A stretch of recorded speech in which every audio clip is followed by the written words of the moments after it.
हा 129व्या जयंतीनिमित्त जो काही आपण सेक्युलर आर्ट मुवमेंटच्या माध्यमातून जो काही अ, आजवर आजवर गेले 5-6 जवळपास स्पीचेस ऑनलाईन पद्धतीनं आपण आजच्या संदर्भात घेतलेले आहेत.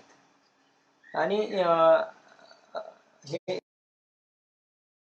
सांगायला हरकत नाही की अ, कलेच्या क्षेत्रामध्ये पहिल्यांदा एका वेगळ्या भूमिकेची जबाबदारी घेऊन कलेच्या अंगाने एक एक वेगळी भूमिका मांडण्याची किंवा एक एक वेगळी तत्वप्रणाली किंवा एक ज्याला आपण म्हणतो आर्ट मुवमेंट उभी करण्याची ही नव्याने नव्हे परंतु आमच्या तरुणांच्या वस्तुस्थितीमध्ये तरी किंवा या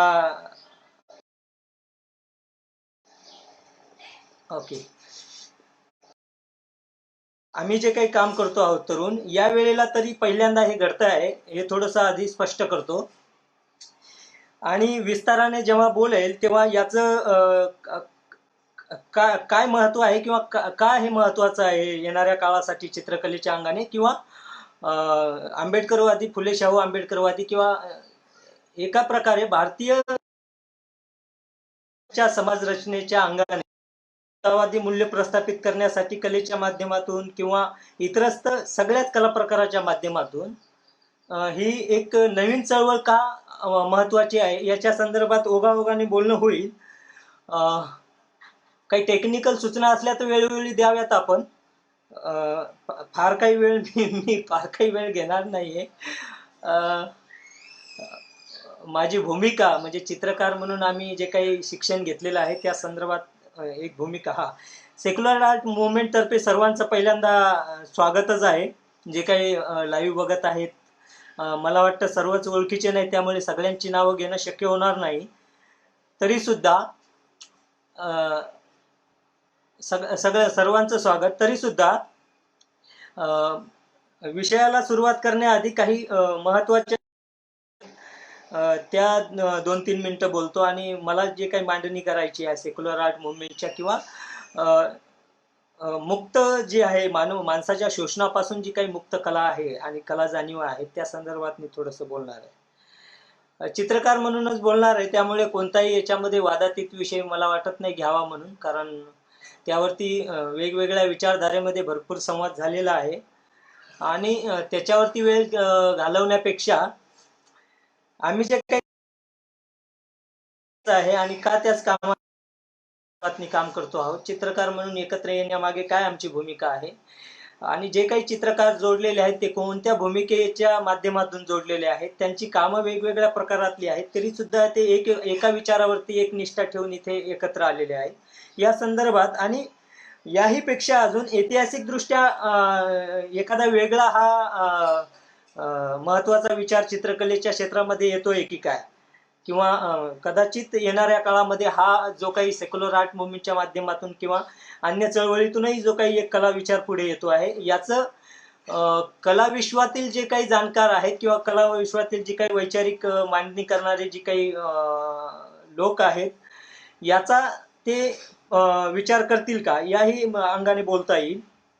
तर मला वाटतं की जयंतीचं औचित्य साधून जरी आपण बोलत असलो तर ही जयंती एका अर्थाने मोठी ऐतिहासिक आहे. तुम्ही तशीच आहे. जगाची एकूण जी अवस्था आहे ती पानगळीला आल्यासारखी आहे पिकल्या पानासारखी आहे आणि सर्वत्र त्याचे जे काही परिणाम आहेत ते सगळ्यांच्या चेहऱ्यावरती अगदी समाजमानाच्या चेहऱ्यावरती याच्यामध्ये कोणते नाही त्यालाही दुःख झालेलं आहे अशा व्यवस्थेमध्ये सध्या तरी आपण आहोत आणि त्या व्यवस्थेमध्ये सुद्धा आणि या वस्तुस्थितीमध्ये सुद्धा आपण ही जयंती सांस्कृतिक विचार विश्वाला कसं समृद्ध करता येईल या अंगाने करत आहोत. चित्रकार म्हणून किंवा आजवरचं जे काही अकॅडमिक आमचं शिक्षण झालेलं आहे तर त्या संदर्भात आम्ही काय विचार करतो सध्याचा आम्ही जो काही काम करणारा चित्र करताना आम्ही काय भूमिकेने काम करतो चित्रकलेमध्ये आजवर किती प्रश्नांना सामोरं जावं लागलेलं आहे. एज्युकेशन सिस्टीम शैक्षणिक जेव्हा विद्यार्थी शिकतो आम्ही शिक्षण म्हणून, तर शैक्षणिक क्षेत्रामध्ये सुद्धा किती प्रश्न अजून प्रलंबित आहे, ज्याच्यावरती अजून विचार व्हायचा आहे. ऐतिहासिकदृष्ट्या त्याच्यामध्ये किती नेमकं त्याचं मूल्यमापन ज्या खऱ्या अर्थाने व्हायला हवं होतं, त्याच अर्थाने ते शिक्षण क्षेत्रामध्ये अभ्यासाला आलेलं आहे का? हाही एक महत्त्वाचा प्रश्न आहे. असे बरेचसे प्रश्न घेऊन थोडंसं बोलणार आहे. टीकेच्या पेक्षाही मला वाटतं जे काम करतो त्या संदर्भातनी किंवा जी काही चळवळ नव्याने उभी राहते त्याच्या चांगुलपणाच्या किंवा त्याच्या येणाऱ्या किती मूलभूत संबंध आहे या संदर्भात बोललेलं मला अधिक महत्वाचं वाटेल. तर सर्वप्रथम काही मुद्दे चर्चा होते. काल रात्री आमचं काय व्यक्तिगत फोन करून बोललो आहे की काही मुद्दे जे आहेत ते किंवा सेक्युलर कलाकृती कशी असतात, कलाकार कसा असावा किंवा त्याची भूमिका काय असावी याच्या आधी या संदर्भात झालेला आहे. इथे रिपीट होऊ शकतात, परंतु सरांच्या तात्विक अंगाने ते मुद्दे इथे येतीलच असं मला वाटत नाही. चित्रकाराच्या किंवा प्रत्यक्ष कृतीच्या अंगाने त्याचा मात्र इथे अंतर्भाव कसा होतो याच्या संदर्भात थोडंसं लालित्याच्या अंगाने बोललं जाऊ शकेल. आणि जी मूल्यव्यवस्था आहे साधारणतः मानवी संघर्ष जो आहे किंवा आज जे आपण शांत आहोत किंवा जग थोडंफार जे काही शांत आहे तर ते अनेक युद्धाच्या परिणितीनंतर जे काही समज आली अंतानंतर हिंसेच्या सगळ्या प्रदीर्घ अनुभवानंतर ही जी काही थोडीफार शांतता आहे तर मला वाटतं ही शांतता विवेकवादामुळे आहे कदाचित, यापेक्षा काही वेगळं त्याला आधार नीतिमूल्यांमुळे आहे आणि तात्विकतेमुळे आहे कदाचित, असं थोडंसं आहे. तर बुद्धीच्या अंगाने फार विस्तारित बोलण्यापेक्षा लालित्याच्या अंगाने मला वाटतं मांडणी करणं सोपं राहील आणि व्यवस्थित राहील. फार वेळ मांडणीचा विषय येत नाही. मला नाईक सर बघत आहेत, गौतमपुत्र कांबळे सर बघत आहेत. नाईक सरांचं स्वागत. ते मला पोर्ट्रेट या विषयाला शिकवायला होते आणि मला वाटतं त्यानंतर ते रिटायर्ड झालेले आहेत. त्यांचाही खूप मोठा आमच्या विचारधारेमध्ये वाटा राहिलेला आहे किंवा व्यक्तिचित्रण किंवा व्यक्तीकडे बघण्यासाठी वेगवेगळ्या संवादातून ते विचार किंवा त्या सगळ्या कलाकृतीच्या रसग्रहण वगैरे जे आहे किंवा कलाकृतीची जी मांडणी आहे किंवा भूमिका आहे त्या संदर्भात मार्गदर्शन राहिलेलं आहे. तर मी विषयाला अगदी सुरुवात करतो की भारतीय व्यवस्थेचा जो काही कलात्मक आविष्कार राहिलेला आहे आणि भारतामध्ये किंबहुना सर्व जगामध्ये एक वादातीत कला प्रकार आहे आणि एक जनसामान्यांनी स्वीकारलेला कला प्रकार आहे, विवेकवाद्यांनी स्वीकारलेला कला प्रकार आहे. असा एक दोन प्रकारे त्याचं जर हे केलं, विभक्तीकरण केलं तर दोन वाद नक्कीच दिसून येतील. त्या वादाच्या विश्लेषणात गेलं तर प्रतिवाद खूप होऊ शकतात, परंतु अगदी चित्रकलेच्या अंगाने दृक मूल्यांची मांडणी मला वाटतं चित्रकलेच्या एकूण अभ्यासक्रमाच्या पायंड्यानुसार मी हे दृक्मूल्याचा जो विषय आहे तो मी बोलू इच्छित नाही. मला बौद्धिक या अर्थाने थोडंसं त्याकडे बघावंसं वाटतं किंवा प्रबोधनाच्या चळवळीच्या आणि माणसाला माणूस म्हणून उंचीवर ठेवणाऱ्या आजवरच्या सर्व माणसाने केलेल्या सर्व रचनेच्या आशय आणि ज्याला आपण वैशिष्ट्य म्हणतो, गुण वैशिष्ट्य म्हणतो, त्या माध्यमातून या सगळ्याकडे थोडंसं बघायचं आहे. तर भारताच्या कला संस्कृतीची किंवा भारताचा जो काही इतिहास आहे तो भारतीय कलेचा इतिहास हे एक छोटंसं पुस्तकच आहे. त्याच्यामध्ये वेगवेगळ्या अंगाने विश्लेषण आलंय. सिंधू संस्कृतीपासून ते सुरू होतं तर ते आज तागायत एम.एफ. हुसेन आणि जे काही आत्ताचे चित्रकार आहेत त्यांचाही त्याच्यामध्ये अंतर्भाव आहे. परंतु तो पुरेसा आहे का? तर मला वाटतं नक्कीच पुरेसा नाही आहे. त्या अभ्यासक्रमामध्ये आता नव्याने सुद्धा काही गोष्टी ॲड करायला हव्यात आणि जेणेकरून बदलत्या चित्रकारितेचा सुद्धा एक अभ्यासक्रम स्कूलिंग लेव्हलला येऊ शकतो आणि तो यायला हवा. हे एक माझं मत आहे. आता आम्ही चित्रकलेचा अभ्यास करत असताना काही जे काही मुद्दे आहेत ते प्रश्न आजवर आम्हाला मिळालेले नाहीत. त्या संदर्भात आणि नंतर मुख्य विषयाच्या याच्यावरती चर्चा होईल.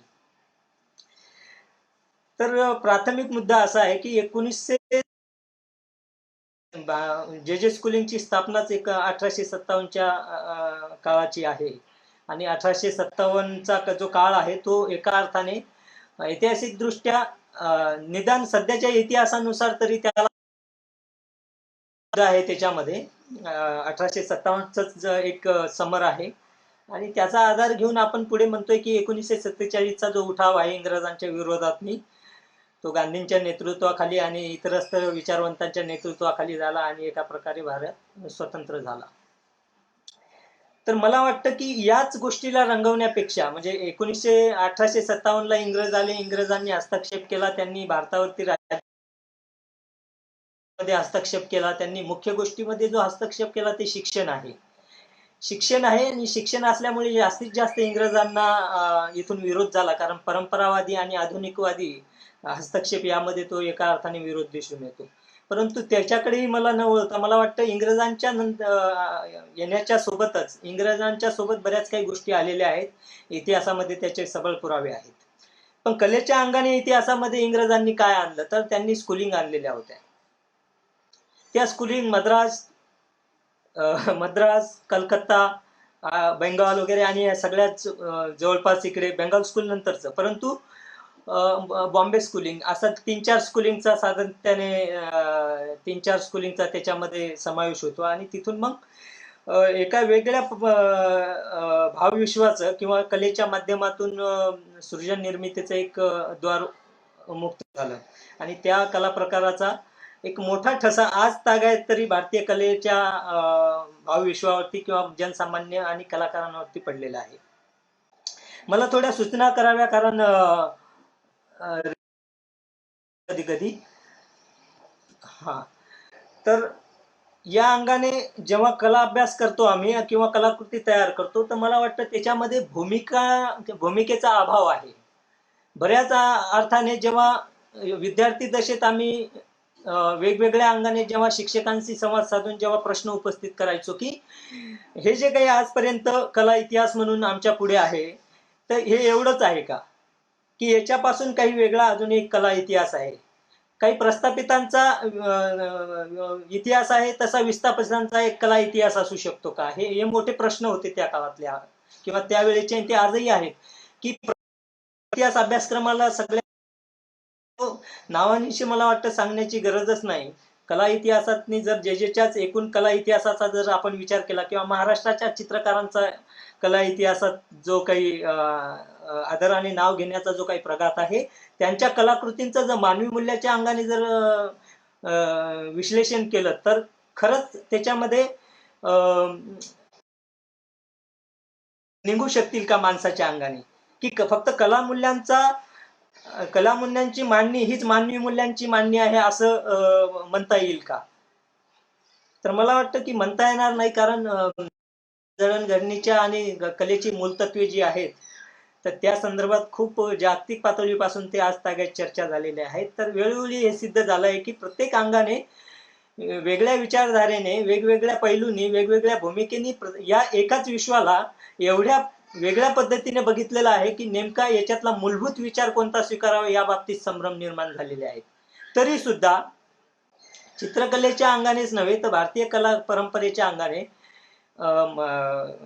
1947च्या आधीची कला आणि 1950च्या नंतरची कला असा स्वातंत्र्यानंतरची आणि स्वातंत्र्य आधीची कला असा एक ढोबळमानाने त्याचं विश्लेषण होऊ शकतं. तर साधारणतः आधुनिकवाद जेव्हा सुरू होतो तेव्हा भारतीय चित्रकलेमध्ये 1857च्या कालखंडात मध्ये राजा रवी हे इतिहासामध्ये हे केलं आहे की आधुनिक कलेचा तो जनक आहे किंवा आधुनिक चित्रशैलीचा तरी तो जनक आहे. आधुनिक चित्रशैलीचा तो जनक आहे. त्यामुळे जनक मला वाटतं की आधुनिक चित्रशैलीचा जनक नाही तर एका अंगाने आधुनिक चित्रकलेच्या माध्यमाशी त्याची नव्याने ओळख झाली एवढंच त्यातलं फक्त तथ्य असू शकतं. बाकी चित्रकलेच्या अंगाने मूलतत्ववादाच्या अंगाने किंवा मूलतत्ववाद तर त्यांचा वेगळाच आहे. चित्रकलेचा वेगळा मूलतत्ववाद आणि चित्रकलेतला एक मूल्यवादी जो तत्ववाद आहे, हा एक मोठा विषय आहे. परंतु जर चित्रकलेचा स्वातंत्र्यपूर्व कालखंडातला जर इतिहास बघितला तर मला वाटतं त्याच्यावरती फार भाष्य न केलेलं बरं. परंतु स्वातंत्र्यानंतरच्या कालखंडाबद्दल मात्र आम्हाला काही प्रश्नांच्या अंगाने किंवा वेगळ्या जाणीवेच्या अंगाने चित्र आणि चित्रकारांच्या कला इतिहासाच्या संदर्भात आणि सध्या काम करत असलेल्या कला संदर्भात भाष्य केलेलं अधिक चांगलं राहील. तर पहिला मुद्दा असा आहे की सेक्युलर कला असं काही असू शकतं का? तर सरांच्या सुद्धा स्पीचमध्ये ते आलेलं आहे. परंतु त्याच्या बाजूने थोडी जर कलाकार म्हणून जर भूमिका त्याला सोबत घेतली किंवा त्याच्याशी संबंधित जोडली आणि कलाकाराचं भावविश्व घेऊन त्या खरंच तत्वाशी हे मिळतं जुळतं आहे का ते जुळतं, जुळण्याचा प्रश्न नव्हे, तेच करायला हवं याचाही एक मार्ग त्या सगळ्या तत्वामध्ये आहे. आणि म्हणून भारतीय कलेतील दृक मूल्यवाद, कारण दृक मूल्यासंदर्भात भारतीय कलेमध्ये बोललं गेलेलं आहे, परंतु त्या मूल्यांसंदर्भात इथे मला बोलणं महत्वाचं वाटत नाही. तर ते भारतीय संविधानाच्या सरनाम्यातील किंवा प्रस्तावनेतनी जी काही मूल्य व्यवस्था आलेली आहे त्या अंगाने कलाकारांची जी बांधिलकी आहे त्या मूल्यासंदर्भात मी कलाकारांना जोडू इच्छितो. आता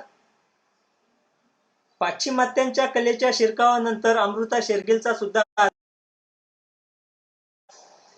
शेरगिलनी पाश्चिमात्य अकॅडमिक व्यवस्थेमध्ये शिक्षण घेतल्यानंतर सुद्धा आणि तिकडनं शिकून आल्यानंतरही भारत भ्रमणाच्या तिच्या एकूण जाणीवेत आणि भूमिकेतनी मात्र कमालीचे बदल दिसलेले आहेत. कारण तिने जो भारतीय कलेचा जो काही अभ्यास केलेला आहे किंवा तिची जी काही आजवर जी काही मतं आहेत, जी काही प्रखर मतं आहेत, त्याचा जर विचार केला तर तिने भारतीय चित्रकलेच्या अंगाने चित्रकारांवरती टीका केल्याचं आपल्या अगदी ऐतिहासिक लक्षात आहे. मग तिने टीका केलेल्या राजा रविवर्मांच्या चित्रावरती टीका असोत किंवा रवींद्रनाथ टागोरांच्या चित्रांवरती टीका असो किंवा बंगाल स्कूलच्या काही बाबतीतलं तिचं भाष्य असो, तरी सुद्धा काही चित्रकार मात्र सेक्युलर भूमिकेतून चित्र काढत होते, हेही तेवढंच खरं आहे. आणि कलेचा आणि कलाकारांचा माणसाशी फार मोठा आणि किंवा चित्रणाशी खूप मोठा संबंध राहिलेला आहे. त्यामुळे ते सेक्युलर भूमिकेत येतीलच असं वाटत नाही, परंतु बरेचसे चित्रकार त्याच्यातून नाकारता येणार नाहीत. कदाचित त्यांची नावं आपल्याकडे असतील किंवा नसूही शकतील, पण त्यांचंही योगदान आहे, हेही मान्य करावं लागेल. आणि त्याच्यामध्ये तर्क किंवा अतार्किकता शोधण्यापेक्षा जी खऱ्या अर्थाने ज्या चित्रांचा उल्लेख करून आपण त्याच्यातून चित्रकलेला आजच्या पिढीला त्या चित्रांचा आधार घेऊन काही गोष्टी समजवू शकतो, याही पद्धतीने त्याची एक वेगळी मिती अभ्यासाला येऊ शकते. तर मी सकाळी एक टिपण काढलं की मी काय विचार करतो, माझ्या कलाकृतीच्या संदर्भात मी काय विचार करतो सेक्युलर म्हणून. तर या संदर्भात जे काय आज मी 2-3 दिवसाआधी सरांचं किंवा सेक्युलरच्या अगदी पेजवरती झालेल्या जे काही 4-5 डिबेट आहेत, ते स्वतंत्र खऱ्या अर्थाने चित्रकारही आहेत आणि मांडणी करणारे विचारवंतही आहेत. त्यामुळे त्याच्यातूनही एक लक्षात आलं की एक वेगळी आणि ती काही नवी असत नाही, परंतु होऊ शकते.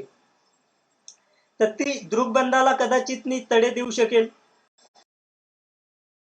मितीलाही वेगळ्या बाजूने बघण्याचं एक वेगळं धाडस करू शकेल कदाचित.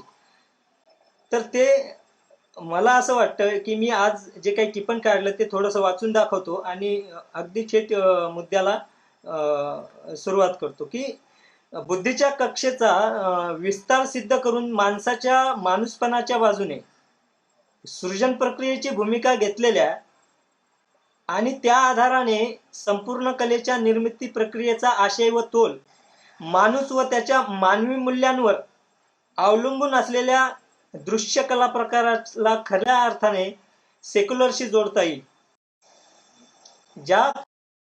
किंवा ज्या कलाकाराच्या भूमिकेचा अगदी माणूस हाच केंद्रबिंदू आहे आणि त्याचं वास्तववादी जीवन, ऐहिक जीवन जे आहे त्याचं, हेच त्याच्या कलाकृतीचा जर मुख्य विषय असेल तर मला वाटतं तो चित्रकार किंवा तो कोणताही कलाकार सेक्युलर नाही असं म्हणायला काही वेगळी जागा उरत नाही. त्याला सेक्युलरच म्हणावं लागेल कदाचित.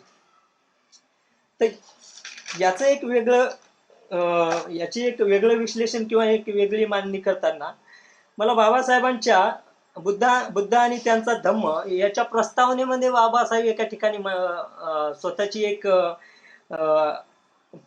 भूमिका किंवा त्या पुस्तकासंबंधित त्या लिखाणासंदर्भात प्रस्तावना लिहित असताना शेवटच्या उतार्याकडे असं लिहितात, शेवटच्या समारोपाकडे असं लिहितात की माझी परिस्थिती जी आहे सध्या, शारीरिक परिस्थिती ही एखादा ग्रंथ लिहावा अशी नाही आहे. डॉक्टरांच्या सल्ल्यानुसार मी लिहू नये किंवा मी माझी प्रकृतीची एवढी गंभीर आहे की हे पूर्णत्वाला जाणार नाही आणि ते यामुळे मला मावळत्या ज्योतीची मला ते उपमा देतात. मला वाटतं बाबासाहेबांनीच त्यांच्या स्वतःच्याच मतामध्ये ते म्हटलेलं आहे की मावळत्या ज्योतीची ते उपमा देत आहेत आणि आध्यात्मिकता जी आहे ती शरीराला देत आहेत. तरी सुद्धा बाबासाहेब बुद्ध आणि त्यांचा धम्म हा विश्लेषणात्मक बुद्धाच्या तत्वनीती साराचा उलगडा करून सांगणारे एकमेव, आज तागायत तरी एकमेव एवढा विज्ञानवादी बुद्ध धम्माचा जो विचार आहे ते सांगणारे एकमेव मार्गदर्शक सध्या तरी आहेत. या एका वाक्यातून थोडी त्याची प्रचिती येऊ शकते. संबंध चित्रकलेशी कुठे येतो हा प्रश्न पडू शकतो, परंतु या देशाचा सांस्कृतिक इतिहास किंवा कलेचा इतिहास हा अगदी भारताच्या कोणत्याही टोकापासून आणि कोणत्याही टोकापर्यंत जर आपण बघितला तर एक तर तो लेण्यांनी नटलेला आहे किंवा मंदिरांनी नटलेला आहे. या व्यतिरिक्त तो इतर कोणत्याही फार कला प्रकारांनी नटलेल्याचं दिसत नाही. मग इतिहासामध्ये नागर वासर ते द्रविड म्हणजे मंदिरामध्ये आणि बौद्धिक याच्यामध्ये किंवा बुद्धाच्या धम्माच्या अनुषंगाने स्तूपांपासून तर लेण्यांपर्यंत अगदी जैन तत्वज्ञानाने सुद्धा तो नटलेला आहे. जिथे जिथे दृक मूल्य समान आहे तिथे तिथे मानवी मूल्यांच्या बाबतीत बोलते, परंतु जिथे मानवी मूल्यांचाच विचार केला गेलेला नाही तिथे मात्र हस्तक्षेप आहे आणि विषमतावादी काही खुणा सुद्धा तिथे स्पष्ट दिसतात. म्हणून काही मंदिरं, हिंदू मंदिरांवरती बुद्धांची प्रतिमा शिल्पे आहेत आणि त्या शिल्पाचा आधार घेऊन काही नव्याने मांडणी करणारी किंवा त्याच अंगाने धार्मिक नेणीवेची मांडणी करत असताना वास्तविक जाणीव बेशुद्धी अवस्थेत ठेवल्याने ते बुद्धाचा पारलौकिकतेशी सुद्धा संबंध प्रस्थापित करतात. आम्ही जेव्हा विद्यार्थी म्हणून चित्रकलेचा वेगळ्या अंगाने अभ्यास करतो तेव्हा आम्हाला मात्र या विधानामुळे बऱ्याच प्रश्नांना सामोरं जावं लागतं आणि त्याची उत्तरं शोधताना मात्र खरंच अर्थाने ती उत्तरं मिळत नाहीत किंवा ज्यांनी ते लिहिलेलं असतं तेही त्याचं समर्पक उत्तर देत नाही. आता सध्या अशी समीक्षकांमधली द्वंद्व निर्माण करणारी परिस्थिती आहे. त्याच्या अंगाने भारतीय कलेची पार्श्वभूमी 1947च्या आधी मी सांगितलं आधीच आणि 1950च्या नंतर म्हणजे संविधान लागू झाल्यानंतर मी अगदी या दोन भूमिकेने बोलतो आहे.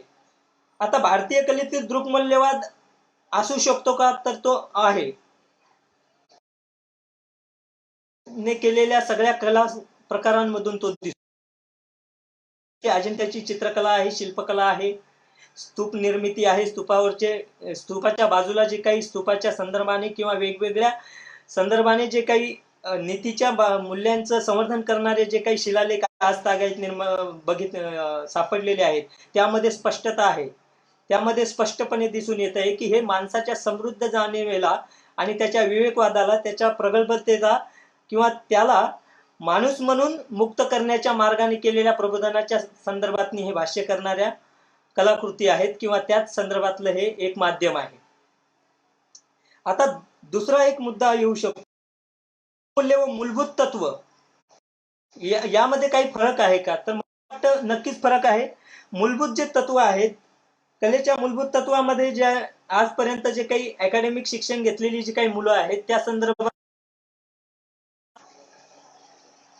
अच्छा, मला वाटतं प्रश्न जे आहेत ते अगदी शेवटच्या या अंगाला घेता येतील. मी त्याच्यामध्ये जे जे काही प्रश्न आलेले आहेत त्या संदर्भात मी नक्कीच बोलणार आहे, त्यांची उत्तरे देण्याचा मी प्रयत्न करणार आहे, परंतु मी माझ्या जाणीवेतून त्याची उत्तरं देणार आहे.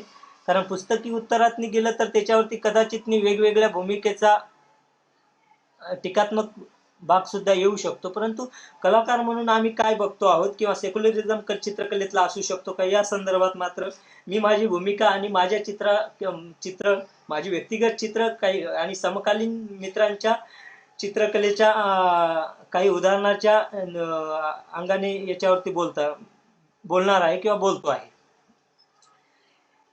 तर मुद्दा हा आहे की दृक मूल्ये व मूलभूत तत्व यामध्ये काही फरक आहे का? तर नक्कीच आहे की रूपभेद प्रमाणांनी भावलावण्य जन्म सादृश्य वर्णिका भंग इति चित्र षडंगकम.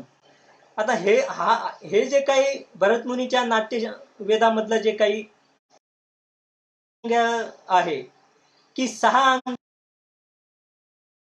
कलाकारांनी पालन केलं पाहिजे आणि त्याचा सगळा जो अंतर्भाव आहे तो चित्रकलेच्या किंवा कोणत्याही कलाकृतीमध्ये आला पाहिजे. त्यामधून रसनिष्पत्तीकडे जाता येतं वगैरे वगैरे. आता सौंदर्यशास्त्रीय मी याला फार होणारच नाही आहे, कारण त्याचा मग प्रतिवाद आणि वाद होण्याला कदाचित जास्तच वाव आहे आणि तिकडे ते जाऊ शकतं, परंतु मला त्याच्यावरही बोलायचं नाहीये.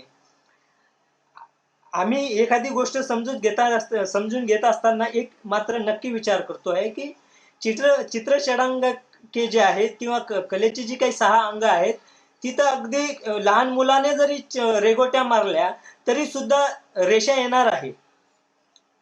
लहान मुलाच्या चित्रामध्ये सुद्धा रेषा येणार आहे. अडाणी माणसाने रेघोट्या मारल्या तरी सुद्धा ती रेषा येणार आहे. त्यानेही रंग उचलून लावले तर रेषा येणार आहे. त्यानेही एकच रंग 2 ठिकाणी लावला तर त्या रंगाचा समतोल साधण्याचा कदाचित नैसर्गिकरित्या अभावातून का होईना पण परिणाम त्याच्यातून पुढे येऊ शकतो आणि ते चित्र सुंदर दिसू लागतं किंवा दिसू शकतं. पॉल क्लीची काही चित्र आहेत जे की त्या संदर्भात आपण मुलांच्या भावविश्वासंदर्भात आणि त्यालाच धरून साधर्म्य असलेली ती आणि एका अर्थाने मानसशास्त्राचं विश्लेषण करणारी ती सगळी चित्र आहेत. अगदी तिकडेही न जाता मुख्य मुद्द्याला धरून बोलताना एवढंच बोलता येईल की पारंपरिक कलेला थोडस जुगारून किंवा पारंपरिक कलेतूनच पुढे येऊन आधुनिकवादी चित्रकार म्हणून काम करत असताना काय चित्रकाराने काय बांधिलकी जपली पाहिजे किंवा कोणत्या नीतिमूल्याशी स्वतःला जोडून घेतलं पाहिजे या संदर्भात मात्र ठळक भूमिका घेऊन आपण बोललेलं बरं. यासाठी मला वाटतं मी व्यक्तिगत पातळीवर तरी माझी भूमिका स्पष्ट पाहिजे. त्यामध्ये चित्रकलेला मूल्यांची गरज आहे का? तर ती नक्कीच आहे, कारण मानवी इतिहासाचा सगळा समतोल हा माणसाच्या मूल्यासंबंधी आणि त्याच्याच भोवताली फिरतो आणि सातत्याने आपण चित्रकलेत किंवा साहित्य क्षेत्रात आणि वेगवेगळ्या कला प्रकारामध्ये संगीतापासून ते ललित कलेच्या अगदी सगळ्या प्रकारामध्ये आणि एकूण 64 कलांचा जे काही वर्गीकरण करण्यात आलेलं आहे त्या प्रत्येक कलेमध्ये माणूस हाच त्याचा कर्ता असल्यामुळे सगळ्या कला जर ह्या माणसाच्या भोवती फिरत असतील तर प्रत्येक कलेचा केंद्रबिंदू असत नाही आणि माणसाच्याच भावविश्वाससंबंधी, माणसाच्या दुःखासंबंधी, माणसाच्याच तार्किक आणि अतार्किकतेच्या प्रश्नांच्या संबंधी, त्याही पेक्षा पुढे जाऊन माणसाच्या मुक्ती संबंधी आणि त्याच्या शोषणाच्या विरोधी समतेच्या बाजूने उभं राहण्याची जी काही कलाकारांची आणि सृजनात्मक बांधिलकीची भूमिका आहे ती कलाकारांच्या कलाकृतीतून काय पुढे येत नाही यावरती मात्र थोडा विचार. दोन पद्धतीचे कलाकार आहेत. सरांनी त्या दिवशी एक सेक्युलर कलाकार आणि सेक्युलर कला विचार या संदर्भात तो मुद्दा स्पष्ट केलेला आहे. त्याचा मी आवर्जून एक उल्लेख करेल की जसं पुस्तकांनी ते म्हणाले की क्रांती केलेली आहे आणि काही पुस्तकांनी प्रतिक्रांती केलेली आहे, काही पुस्तकांनी माणसाला सुद्धा शोषणाला बळी पाडलेला आहे. आणि त्यांनी परत त्याचाच एक वेगळा अन्वयार्थ लावत एक भूमिका अशी मांडलेली आहे की त्याचाच एक वेगळा विचार असा मानता येईल की कलेतून सुद्धा एक प्रतिक्रांती झालेली आहे आणि त्याच्यातूनही शोषणाला जे काही पूरक मूल्यव्यवस्था आहे किंवा एका अंगाने नीतिहीन मूल्यव्यवस्था आहे ती सबल करण्याचा सुद्धा एक कला प्रकार पुढे आलेला आहे आणि तो सांस्कृतिक राजकारणाच्या विषयामध्ये येतो. दुसरी गोष्ट त्यांनी हेही सांगितलं होतं की सांस्कृतिक चळवळीमुळे म्हणजे कलेच्याच माध्यमातून माणसाची मुक्ती सुद्धा करता येते याचाही त्यांनी एक उलगडा केलेला आहे. तर त्याच अंगाने पुढे येतो आहे की कलावंताचा कलेच्या माध्यमातून मूल्य विस्तार हा होऊ शकेल का, तो मूल्यवादी विचाराने कलाकृती निर्माण करू शकेल का आणि करू शकेल तर त्याला सोबत काय काय घ्यावं लागेल किंवा कोणत्या मूल्यांची त्याला बांधिलकी घेऊन ते कला करावी लागेल किंवा कोणती कलाकृती करावी लागेल. तर याचं स्पष्ट एक उदाहरण किंवा एक एक एक त्याच्यातलं एक विश्लेषण असं येऊ शकेल कदाचित की संविधानाच्या सरनाम्यामध्ये जी काही एकूण जी काही मूल्य आलेली आहेत तर त्या मूल्याचा एकेका मूल्याचा जर आपण थोडासा विश्लेषणाच्या अंगाने जर विस्तार बघितला आणि त्या विस्ताराला हात घातला तर की असं एकही क्षेत्र अलिप्त राहत नाही त्या एकूण मूल्यामध्ये की जिथे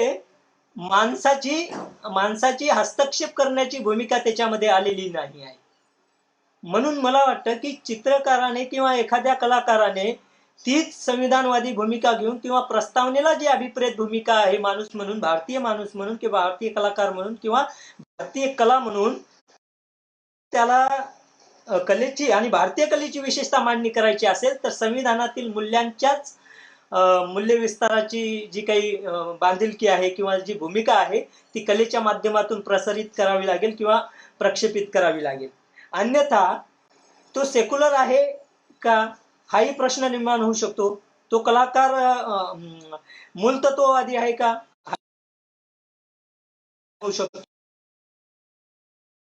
वास्तविक कलाकारांचा विश्वास बसणार नाही आणि त्याच्यामध्येही उद्या संवाद होण्याची जी काही शक्यता आहे ती कदाचित पुढे पुढे ढकलत जाईल आणि एका अर्थाने सांस्कृतिक विरोधाभास जो आजही शिल्लक आहे तो कायम राहील. त्यामुळे माणसाच्याच अंगाने जर कलेचा दृष्टिकोन लक्षात घेतला तर माणसाच्याच प्रश्नचिन्ह आणि त्यालाच मुक्त करण्याच्या संदर्भात कलेच्या माध्यमातून जी काही सृजन निर्मिती आहे आणि कला प्रक्रिया आहे ती जर माणसाच्या भोवती फिरून माणसासाठी जर वापरली तर खऱ्या अर्थाने भारतीय चित्रकलेचं प्रतिनिधित्व आपण चित्रकार म्हणून करतो आहोत, कलाकार म्हणून करतो आहोत.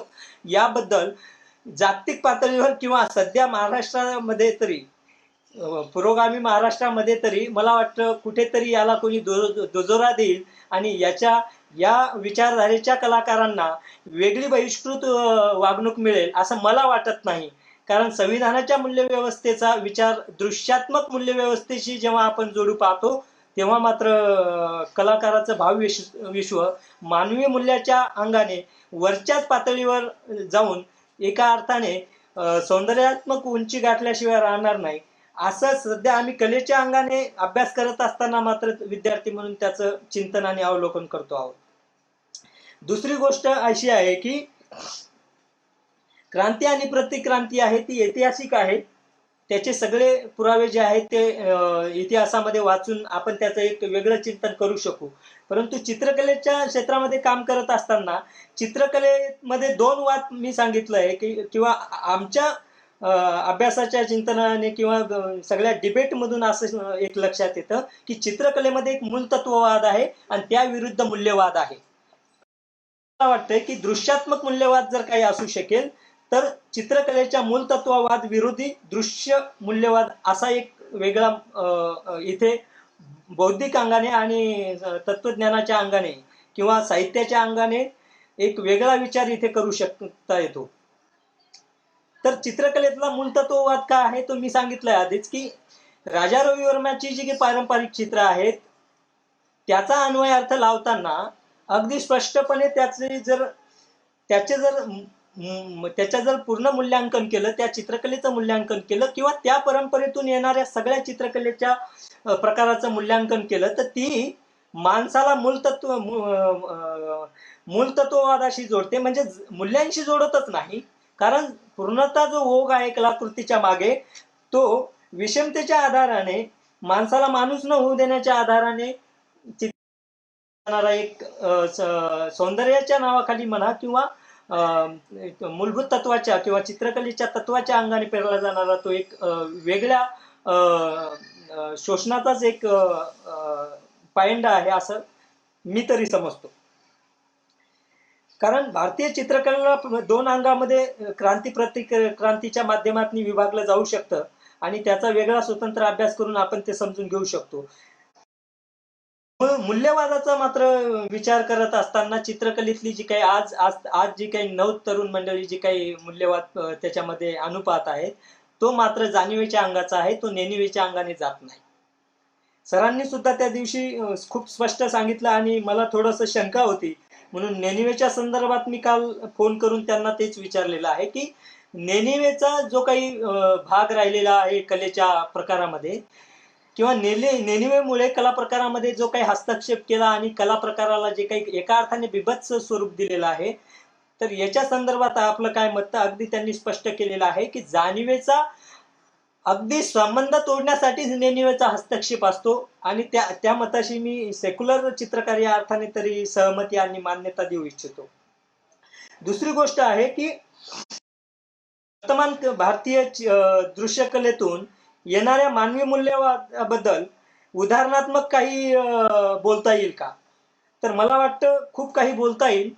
जसं की मी आधी बोललो आहे की आम्ही एज्युकेशन सिस्टीम मधून म्हणजे पारंपरिक नव्हे परंतु जे काही शिक्षण आहे चित्रकलेचं त्याच्यातून शिकून आल्यामुळे आमच्या एक लक्षात आलेलं आहे किंवा विद्यार्थी म्हणून एक असं लक्षात येतं आणि पुढे दिसत आहे की खऱ्या अर्थाने 1947च्या नंतर स्वातंत्र्याच्या नंतरही आणि संविधान 70 वर्ष झाल्यानंतर आज या व्यवस्थेमध्ये जी काही कोंडी निर्माण झालेली आहे, काही दिवसामध्ये आपण बघितलेलं आहे की दिल्लीच्या रस्त्यावरती चित्रकलेने खूप मोठा जो रोल आहे तो निभावलेला आहे. म्हणजे एज्युकेशन सिस्टीम मधून आलेल्या चित्रकारांनी जी भूमिका घेतली नाही ती नॉन एज्युकेशन असलेल्या ज्यांचा चित्रकलेच्या शिक्षणाशी खऱ्या अर्थाने संबंध नाही परंतु त्यांच्या अभिव्यक्ती सगळेच मार्ग व्यवस्थेने जेव्हा बंद केले आणि त्याच्यावरती निर्बंध लादले तेव्हा मात्र त्यांनी परत एकदा माणसाच्या स्वभाव गुणधर्मानुसार किंवा आज तागाय जे काही भीमबेटक्यापासून अल्तामिरा लास्को स्पेन मधले जे काही किंवा जे काही लेणे आहेत इसवी सन 30,000 इसवी सन पूर्व 30,000 वगैरे ते आज भीमबेटक्यापर्यंत. तर याचा अर्थ माणसाने तेव्हाही चित्र काढली आणि जेव्हा कधी या पद्धतीचे निर्बंध लादले जातात तेव्हा माणसाच्या अभिव्यक्तीचा विचार आणि त्याची अभिव्यक्तीची कोंडी त्याचं म्हणणं मांडण्यासाठी परत एकदा चित्रकलेचाच आधार घ्यावा लागला आहे किंवा घेतला जातो आहे. जेएनयूच्या रस्त्यावरील जेएनयूचे जे काही रस्ते आहेत जे माध्यमांनी चित्रकलेच्या वेगवेगळ्या विचारधाने रंगलेल्या आहेत त्या अर्थाने सेक्युलरवादी चित्रकार आहेत आणि ती सर्व चित्रे सेक्युलर आहेत हे म्हणायला इथे धाडस केलं तर वावगं ठरत नाही. दुसरी एक भूमिका अशी आहे की वेगवेगळ्या ठिकाणी मूल्यवादाच्या अंगाने जे काही दृश्य आपल्याला आजवर दृश्याच्या माध्यमातून, चित्रकलेच्या माध्यमातून, मोर्चाच्या माध्यमातून वेगवेगळ्या समुदायाच्या हातामध्ये ते दिसत आहे. हा काय प्रकार आहे? कारण पाश्चिमात्य क्षेत्रामध्ये जे इझम झाले त्याचा आपण इतिहासाच्या अंगाने सर्व त्या अंगाने परिचित आहोत. जेवढी एज्युकेशन संदर्भात चित्रकार किंवा जे विद्यार्थी शिकतात किंवा जे शिक्षक होते त्यांना हे सर्व इतिहास माहिती आहे की पाश्चिमात्य कला क्षेत्रामध्ये फार इझम झाले, भारतीय कलेमध्ये इझम झालेले नाही. मला वाटतं हा आत्ताच्या संविधानवादी अंगाने जो काही मूल्यांचं संवर्धन करण्याच्या अंगाने जो काही चित्रकलेचा दृश्यात्मक वापर केलेला आहे, हा नक्कीच दृक मूल्यासंबंधीचा एक नवीन वाद आहे आणि त्याची नव्याने मांडणी होणं अपेक्षित आहे. ती चळवळीतल्या साहित्यिकांनी किंवा लेखकांनी, कलावंतांनी केली पाहिजे असं मत मांडणं योग्य ठरणार नाही. तर याच्यापेक्षाही एक वेगळं मत असं मांडता येईल की या सगळ्या कला प्रकाराकडे आणि रस्त्यामध्ये जे काही चित्र आहेत माणसांच्या, अगदी ज्या माणसाला ओळखत नाही, हालाकी जे चित्रकारही नाही, तेही लोक आज मूल्याच्या संवर्धनासाठी चित्र काढतायत. त्यामुळे प्रश्नचिन्ह निर्माण होतं की कलाकारांच्या आजवरच्या चित्रकलेच्या संदर्भातल्या भूमिकेचं काय प्रयोजन राहिलेलं आहे. कलाकार किंवा एज्युकेटेड चित्रकार म्हणून आम्ही कोणत्या विचारधारेशी बांधील आहोत हे खूप मोठे तात्विकतेच्या अंगाने, नीतिमत्तेच्या अंगाने किंवा संविधानाच्या मूल्यव्यवस्थेच्या अंगाने मात्र खूप मोठ्या प्रश्न आहेत. त्याच्यातून मात्र कोणत्याही सेक्युलर कलाकाराला सुटका करता येणार नाही किंवा सुटका करून घेता येणार नाही.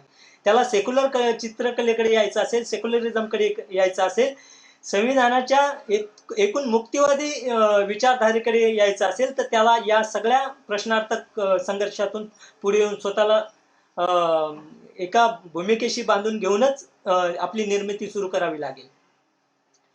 मी या संदर्भातनी याआधी एक लिखाण केलेलं आहे. त्यामुळे मी ज्या अंगाने या कला चळवळीकडे बघतो, सेक्युलरिझमच्या कला चळवळीकडे बघतो, सेक्युलर आर्ट मुवमेंटकडे बघतो, जेव्हा मी तरुण चित्रकार म्हणून बघतो, तेव्हा मात्र कला इतिहासामध्ये सेक्युलर कुठे कुठे होतं, कोणत्या कोणत्या चित्रकारांनी केलं याचे मात्र दाखले मिळतात. अगदी जशी आत्ता पार्श्वभूमी आहे, महारोगाची पार्श्वभूमी आहे, जेव्हा प्लेग युरोपमध्ये फोफावला होता त्याचे भारतातही पडसाद उमटले आणि फुल्यांच्या कालखंडामध्येच अगदी सावित्रीमाईंचा सुद्धा त्यामध्ये एका अर्थाने प्लेगच्या आणि त्या सगळ्या रोगाच्याच पार्श्वभूमीमध्ये मृत्यू झाल्याचा आपण इतिहासामध्ये वाचलेला आहे. फुलेंच्या अंगाने ही सौंदर्यशास्त्राची एक वेगळी मांडणी केलेली आहे. शरद पाटलांनी त्याच्या संदर्भात भाष्य केलेलं आहे. सौंदर्यशास्त्राचं वेगळं भाष्य आहे. तरी सुद्धा म्हणजे जेव्हा जेव्हा मानवी जीवनामध्ये जेव्हा असे मोठे महासंकट उभे राहतात तेव्हा तेव्हा कलाकारांची भूमिका माणसाच्या बाजूने आणि माणसाच्या विरोधी राहिल्याचं आपण बघतो आहोत.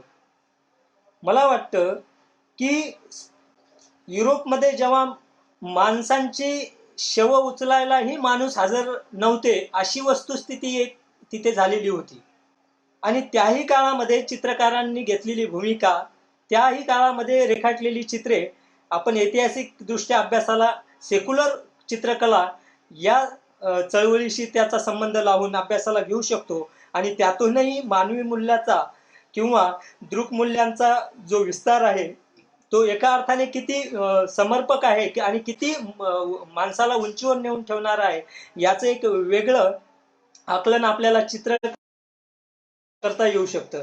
भारतीय चित्रकलेच्या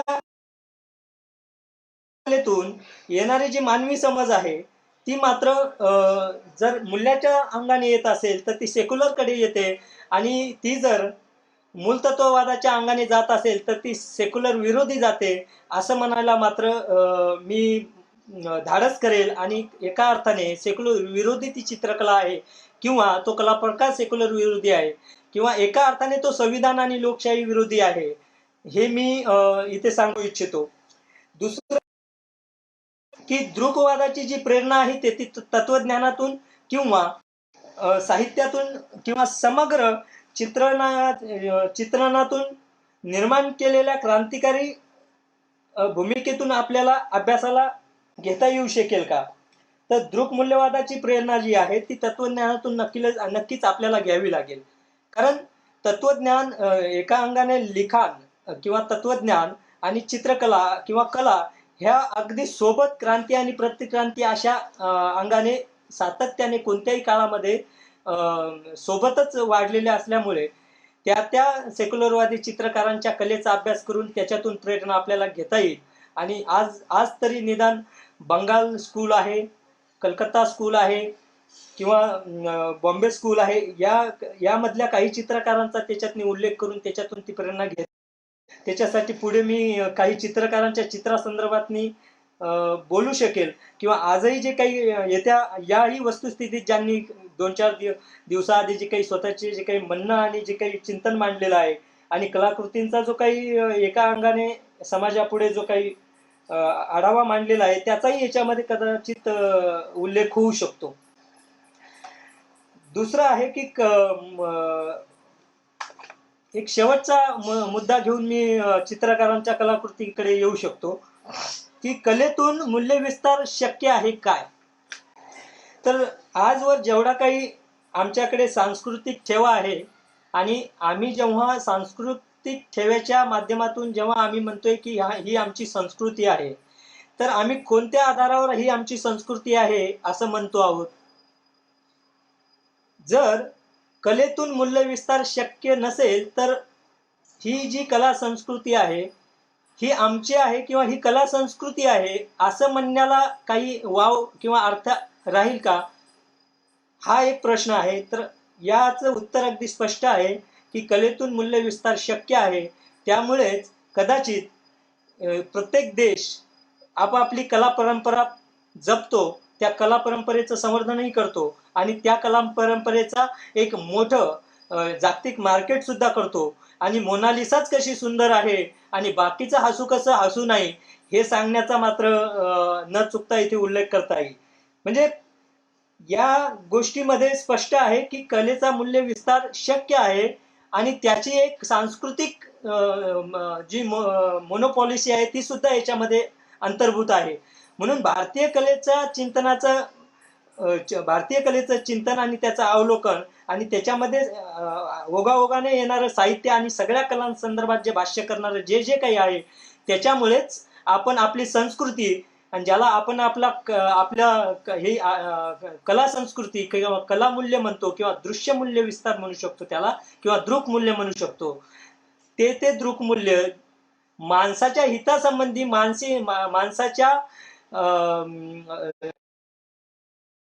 ऐहिक जीवनाशी माणसाला उंचीवर ठेवण्यासाठी जर सहाय्यकारी म्हणून आणि सहाय्य म्हणून किंवा सपोर्टेड म्हणून जर काम करत असेल आणि येत्या काळातनी जे काही नवं जग आहे त्याला जर एका अर्थाने डोळे देण्याचं काम करत असेल तर मला असं वाटतं की कलेतून मूल्यविस्तार शक्य असल्याने आणि ऑलरेडी तो आधीच्या कलेतून तो टिकून ठेवल्यामुळे आम्ही किंवा कलेच्या क्षेत्रामध्ये किंवा कलेच्या अभ्यासक्रमामुळे कलाकार होऊ शकलो, त्या जाणीवेने कला करू शकलो. ते फक्त आधीच्या परंपरेने दगडामध्ये कागदामध्ये वेगवेगळ्या माध्यमामध्ये जे काही मूल्य जपलेली आहेत किंवा मूल्य जोपासलेली आहेत आणि त्याच मूल्यासाठी त्यांनी आपापल्या कलाकृती वाहक म्हणून वापरलेल्या आहेत. त्यामुळेच आम्ही निदान आता तरी भारतीय कलेसाठी काम करत असताना किंवा विद्यार्थी म्हणून काम करत असताना, चित्रकार म्हणून काम करत असताना त्यांच्या ठेव्यामुळेच कदाचित हे मूल्य जपू शकतो आहोत आणि त्याला ठामपणे म्हणू शकतो आहे की कलेतून मूल्यविस्तार शक्य आहे आणि त्यामुळेच संस्कृती आणि कला संस्कृती याचं जतन शक्य आहे. आणि माणसाला त्या माणसाचं भावविश्व आणि त्याची सौंदर्यासक्ती ही जिवंत आहे हे म्हणण्याला इथे तरी अर्थ आहे. आता शेवटचा मुद्दा असा आहे की संविधानाला अभिप्रेत असलेल्या समाज निर्मितीसाठी किंवा संविधानाला अभिप्रेत असलेला समाज निर्माण करण्यासाठी कलाकारांची कलाकृती ही काही भूमिका घेऊ शकते का किंवा समाज निर्माण जबाबदारी काय आहे या संदर्भात संविधानाला अभिप्रेत असलेल्या समाजासाठी कलाकाराची जी काही जबाबदारी आहे ती काय असू शकते किंवा काय असायला हवी, तर ती अगदी स्पष्ट असायला हवी. ती अगदी एवढी स्पष्ट असायला हवी की सरांनी सांगितलेलंच आहे की सेक्युलरचा अर्थ धर्माशी बांधता येत नाही, तो धर्मातीत आहे. सेक्युलर व्यवस्थेतही बांधता येत नाही, तो व्यवस्थेच्याही पलीकडे आहे. शेवटी त्या कलेला किंवा कलेच्या प्रकारातून माणसाला समृद्ध करण्यासाठी जर कोणत्याही माध्यमाचा वापर होत असेल तर ते सेक्युलर आहे किंवा संविधानाला अभिप्रेत असलेल्या समाज निर्मितीसाठी पूरक आहे किंवा पोषक आहे, असाच त्याचा अर्थ काढता येऊ शकतो. म्हणून कलाकाराच्या अंगाने जर सेक्युलरिझम अभ्यासाला घ्यायचा असेल, आणि मला वाटतं येत्या काळामध्ये सेक्युलर आर्ट मुवमेंटने जी काही भूमिका घेतलेली आहे ती कला इतिहासामध्ये आज तागायत कोणी भूमिका घेतलेली नाही आहे. 1947ला प्रोग्रेसिव्ह आर्टिस्ट ग्रुप स्थापन झाला, परंतु त्याची फुटीची कारणे जर तपासली तर आपल्याला लक्षात येईल की त्याच्यात नॉन प्रोग्रेसिव्ह तत्व मात्र नक्कीच बळकावलेलं होतं. आणि त्यातून फुटीची कारणामध्ये आपल्याला ही लक्षात येईल की त्याच्यामध्ये दृश्य मूलतत्ववाद आहे आणि एका अंगाने त्या विरोधी दृश्य मूल्यवाद आहे. म्हणून कदाचित हुसेनच्या बाबतीतला जो विषय आहे तो दृक मूल्यवादाच्या अंगाने जातो आणि इतर चित्रकारांच्या बाबतीत मी नाव न घेता अगदी स्पष्ट बोलू शकतो की मूलतत्ववादाच्या अंगाने जातो. त्यामुळे अध्यात्माशी माणसाला जोडण्यासाठी जे जे काही काम करतं किंवा पारलौकिकतेच्या अंगाने स्वर्गातली जागा निश्चित करण्यासाठी ज्या ज्या कला प्रकारातून जे जे काही पेरलं जातं ते पूर्णतः संविधान विरोधी आहे. ते जरी एका व्यक्ती तरी सुद्धा ते त्या व्यक्तीपुरतं राहत नाही. कलाकृती ही जेव्हा बाहेर येते तेव्हा ती समाजाची होते. त्यावर कोणत्याही कलाकाराला स्वतःची मक्तेदारी गाजवता येत नाही.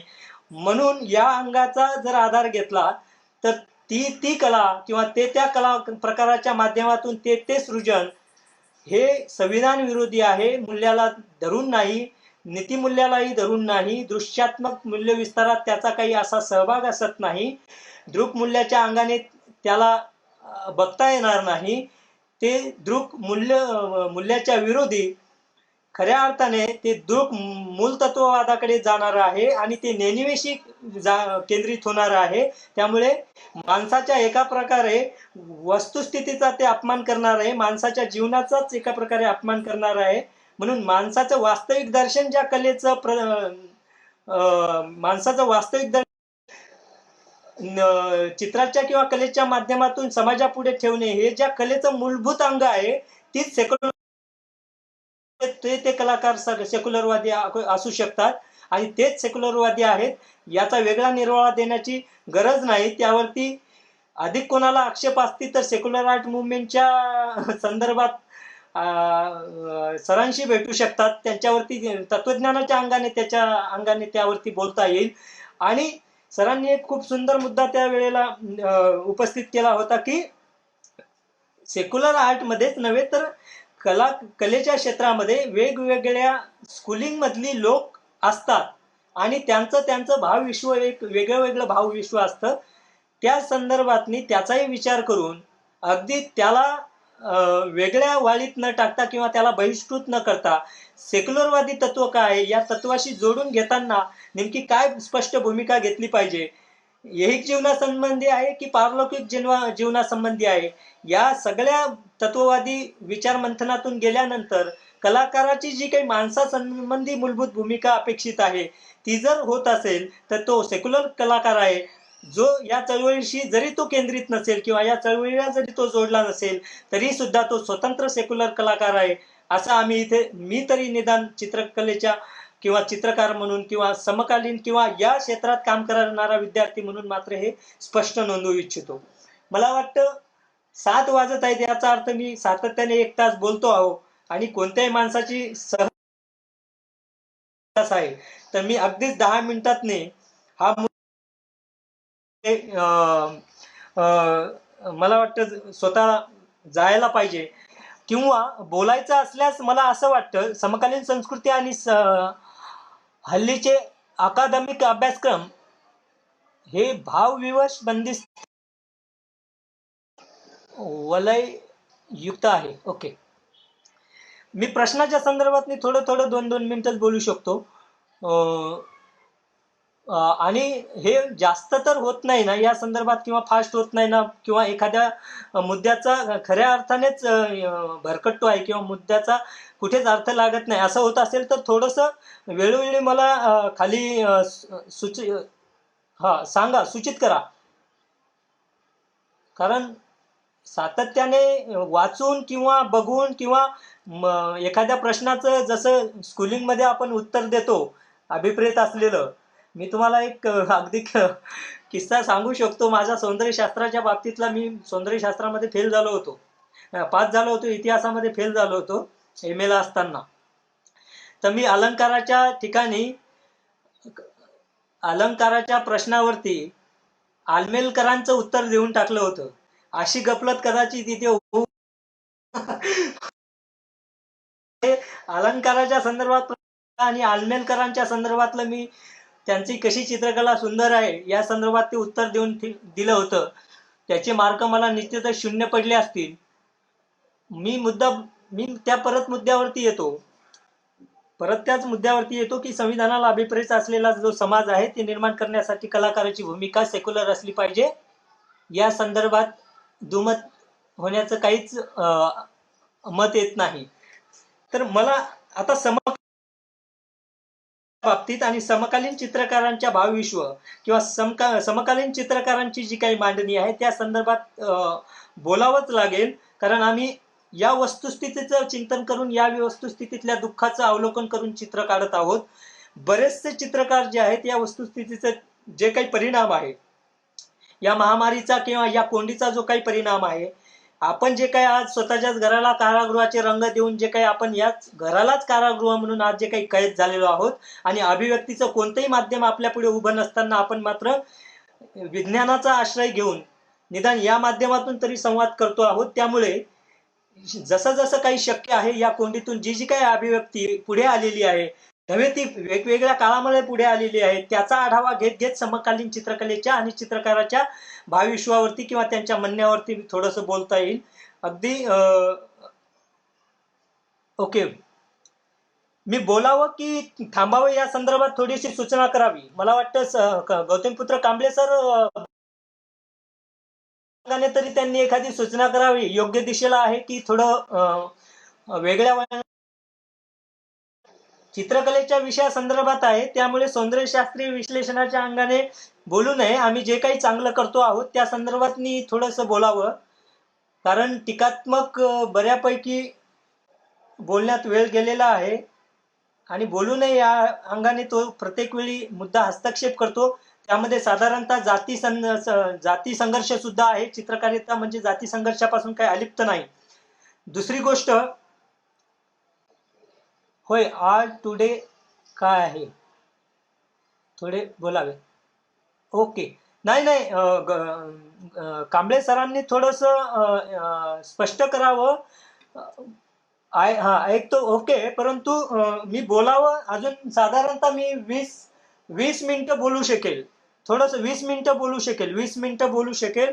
20 मिनिटांमध्ये कदाचित समकालीन चित्रकलेवरती बोलता येईल आणि सेक्युलरवादी चित्रकारांच्या चित्रांचा संदर्भ घेऊन बोलता येईल. त्यामुळे ओके, योग्य होतंय. ओके ओके ओके, धन्यवाद पाटील सर, धन्यवाद.